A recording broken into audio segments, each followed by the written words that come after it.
फिर वे प्रकट रूप में भी अत्यंत प्रेम के साथ श्री राम जी के स्वभाव की बढ़ाई करने लगे। उन्हें दुराव कपट वेश भूल गए। तब वानरों ने जाना कि ये शत्रु के दूत हैं और वे उन सब को बांधकर सुग्रीव के पास ले आए। सुग्रीव ने कहा, सब वानरों सुनो, राक्षसों के अंग भंग करके भेज दो। सुग्रीव के वचन सुनकर वानर दौड़े। दूतों को बांधकर उन्होंने सेना के चारों ओर घुमाया। वानर उन्हें बहुत तरह से मारने लगे। वे दीन होकर पुकारते थे, फिर भी वानरों ने उन्हें नहीं छोड़ा। तब दूतों ने पुकारकर कहा, जो हमारे नाक कान काटेगा उसे कौशलाधीश श्री राम जी की सौगंध है।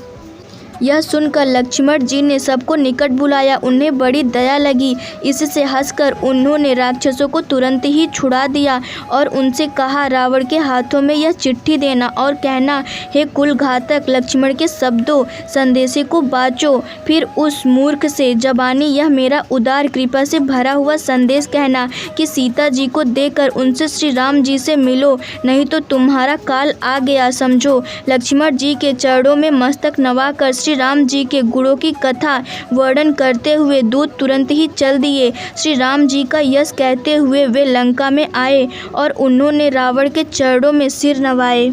दशमुख रावण ने हंसकर बात पूछी, अरे शुक, अपनी कुशल कहो, क्यों नहीं कहता। फिर उस विभीषण का समाचार सुना, मृत्यु जिसके अत्यंत निकट आ गई है। मूर्ख ने राज्य करते हुए लंका को त्याग दिया। अभागा, अब जौ का कीड़ा घुन बनेगा। जौ के साथ जैसे घुन भी पिस जाता है, वैसे ही नर वानरों के साथ भी मारा जाएगा। फिर भालू और वानरों की सेना का हाल कह, जो कठिन काल की प्रेरणा से यहाँ चली आई है और जिनके जीवन का रक्षक कोमल चित्त वाला बेचारा समुद्र बन गया है। अर्थात उनके और राक्षसों के बीच में यदि समुद्र ना होता तो अब तक राक्षस उन्हें मारकर खा गए होते। फिर उन तपस्वियों की बात बता जिनके हृदय में मेरा बड़ा डर है। उनसे तेरी भेंट हुई या वे कानों से मेरा सुयश सुनकर ही लौट गए। शत्रु सेना का तेज और बल बताता क्यों नहीं। तेरा चित्त बहुत ही चकित बहुचक्का सा हो रहा है। दूतों ने कहा, हे नाथ, आपने जैसे कृपा करके पूछा है वैसे ही क्रोध छोड़कर मेरा कहना मानिए, मेरी बात पर विश्वास कीजिए। जब आपका छोटा भाई श्री राम जी से जाकर मिला तब उसके पहुँचते ही श्री राम जी ने उसको राज तिलक कर दिया। हम रावण के दूत हैं। यह कानों से सुनकर वानरों ने हमें बांधकर बहुत कष्ट दिए, यहाँ तक कि वे हमारे नाक कान काटने लगे। श्री राम जी की शपथ दिलाने पर कहीं उन्होंने हमको छोड़ा। हे नाथ, आपने श्री राम जी की सेना पूछी, सो वह तो 100 करोड़ मुखों से भी वर्णन नहीं की जा सकती। अनेकों रंगों के भालू और वानरों की सेना है, जो भयंकर मुख वाले, विशाल शरीर वाले और भयानक है। जिसने नगर को जलाया और आपके पुत्र अक्षय कुमार को मारा, उसका बल तो सब वानरों में थोड़ा है।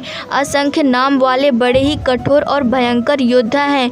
उनमें असंख्य हाथियों का बल और वे बड़े ही विशाल हैं। द्विविध मयंद, नील, नल, अंगद, गद, विकटास्य, दधिमुख, केसरी, निषठ, शठ और जामवंत, ये सभी बल की राशि हैं। ये सब वानर बल में सुग्रीव के समान हैं और इनके जैसे एक दो नहीं करोड़ों हैं। उन बहुत सौ को गिन ही कौन सकता है। श्री राम जी की कृपा से उनमें अतुलनीय बल है। वे तीनों लोकों को तृण के समान तुच्छ समझते हैं। हे दशग्रीव, मैंने कानों से ऐसा सुना है कि 18 पद तो अकेले वानरों के सेनापति हैं।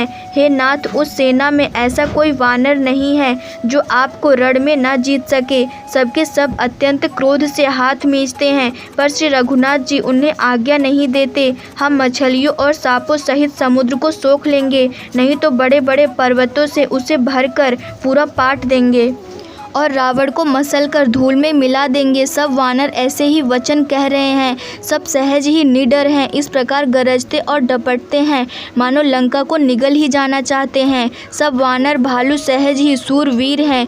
फिर उनके सिर पर प्रभु सर्वेश्वर श्री राम जी हैं। हे रावण, वे संग्राम में करोड़ों कालों को जीत सकते हैं। श्री रामचंद्र जी के तेज, सामर्थ्य, बल और बुद्धि की अधिकता को लाखों शेष भी नहीं गा सकते। वे एक ही बाण से सैकड़ों समुद्र को सोख सकते हैं, परंतु नीति निपुण श्री राम जी ने नीति की रक्षा के लिए आपके भाई से उपाय पूछा। उनके आपके भाई के वचन सुनकर वे श्री राम जी समुद्र से राह मांग रहे हैं। उनके मन में कृपा भरी है, इसीलिए वे उसे सोखते नहीं। दूत के ये वचन सुनते ही रावण खूब हंसा और बोला, जब ऐसी बुद्धि है तभी तो वानरों को सहायक बनाया है।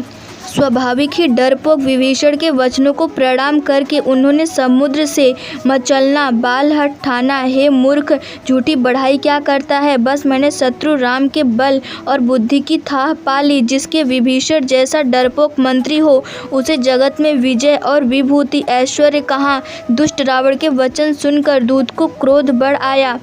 उसने मौका समझकर पत्रिका निकाली और कहा, श्री राम जी के छोटे भाई लक्ष्मण ने यह पत्रिका दी है।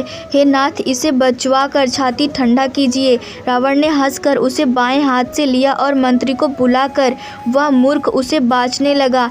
पत्रिका में लिखा था, अरे मूर्ख, केवल बातों से ही मन को रिझाकर अपने कुल को नष्ट भ्रष्ट ना कर। श्री राम जी से विरोध करके तू विष्णु ब्रह्मा और महेश की शरण जाने पर भी नहीं बचेगा। या तो अभिमान छोड़कर अपने छोटे भाई विभीषण की भांति प्रभु के चरण कमलों का भ्रमण बन जा, अथवा रे दुष्ट श्री राम जी के बाण रूपी अग्नि में परिवार सहित पतिंगा हो जा। दोनों में से जो अच्छा लगे सो कर।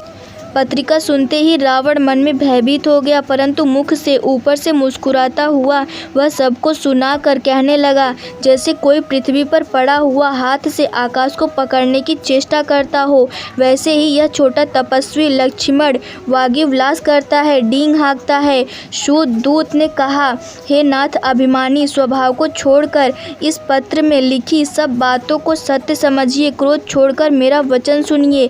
हे नाथ, श्री राम जी से वैर त्याग दीजिए। यद्यपि श्री रघुवीर समस्त लोकों के स्वामी हैं, पर उनका स्वभाव अत्यंत ही कोमल है। मिलते ही प्रभु अपार कृपा करेंगे और आपका एक भी अपराध वे हृदय में नहीं रखेंगे।